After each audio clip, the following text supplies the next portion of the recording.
Kljub sprejetju pravilnika o tehničnih pripomočkih in prilagoditvi vozila je med gluhimi in naglušnimi veliko nezadovoljstva glede seznama tehničnih pripomočkov.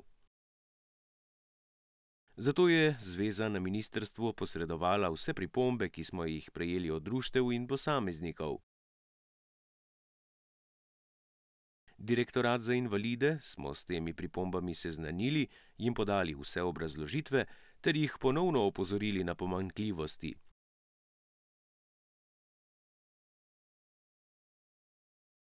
Seznanili smo se s tem, da svet za tehnične pripomočke na ministrstvu še ni imenovan, ter da je to organ odločanja o spremembah aktov.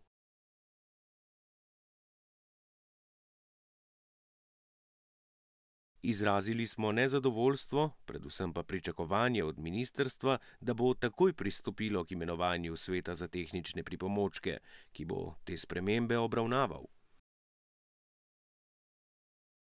Pričakujemo še to, da bo ministrica v ta svet imenovala tudi predstavnika gluhih in naglušnih.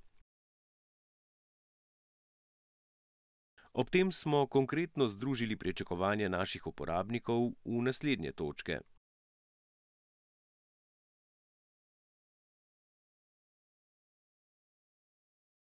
Da ima oseba možnost izbrati vse 3 tehnične pripomočke za komunikacijo: računalnik, mobilni telefon, tablico, in ne le enega izmed njih.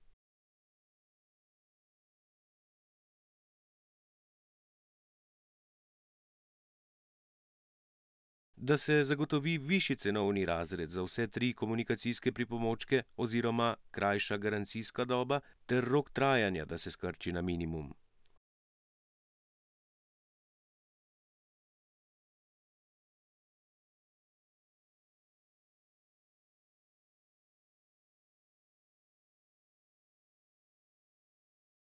Ob tem smo opozorili, da je v Sloveniji veliko gluhih z nad 95-odstotno izgubo sluha po Fowlerju, ki ne znajo znakovnega jezika ter ne morejo pridobiti teh komunikacijskih pripomočkov, so pa do njih upravičeni.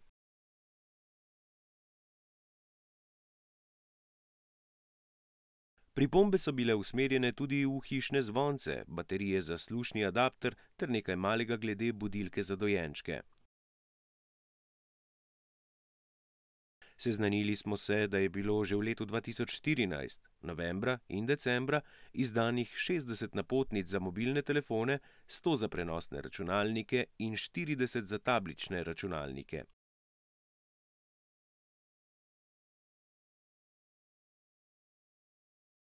Potreb je torej veliko in uporabniki z veseljem to stvar koristijo.